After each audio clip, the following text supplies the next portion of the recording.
When the Queen of Sheba heard of Solomon's fame, she came to Jerusalem to test him with hard questions.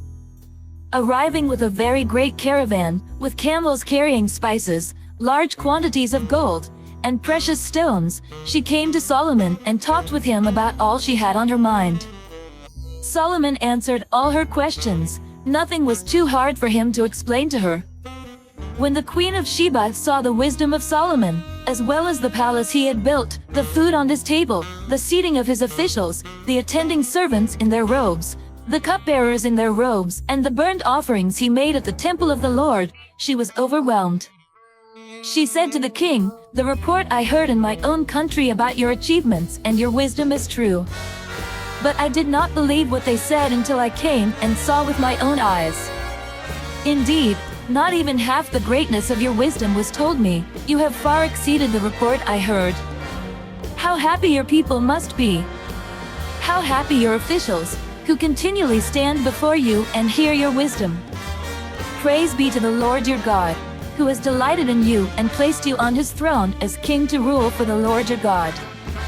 Because of the love of your God for Israel and his desire to uphold them forever, he has made you king over them, to maintain justice and righteousness." Then she gave the king 120 talents of gold, large quantities of spices, and precious stones. There had never been such spices as those the Queen of Sheba gave to King Solomon. The servants of Hiram and the servants of Solomon brought gold from Ophir. They also brought algum wood and precious stones.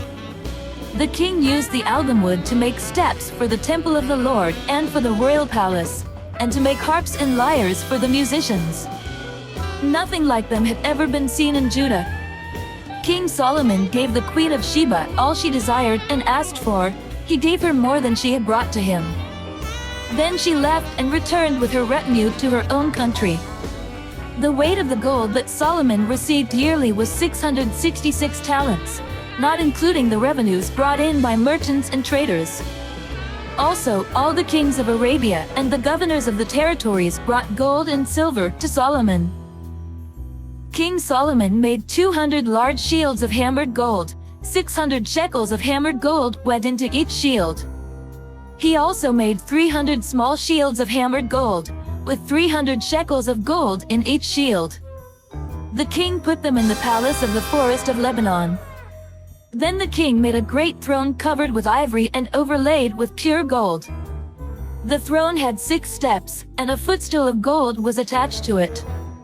On both sides of the seat were armrests, with a lion standing beside each of them.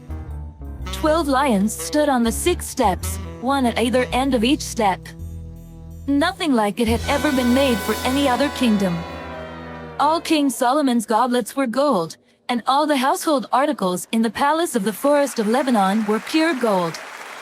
Nothing was made of silver, because silver was considered of little value in Solomon's day. The king had a fleet of trading ships manned by Hiram's servants. Once every 3 years it returned, carrying gold, silver and ivory, and apes and baboons. King Solomon was greater in riches and wisdom than all the other kings of the earth. All the kings of the earth sought audience with Solomon to hear the wisdom God had put in his heart. Year after year, everyone who came brought a gift, articles of silver and gold, and robes, weapons and spices, and horses and mules. And his Holy Spirit Solomon had 4,000 stalls for horses and chariots, and 12,000 horses, which he kept in the chariot cities and also with him in Jerusalem.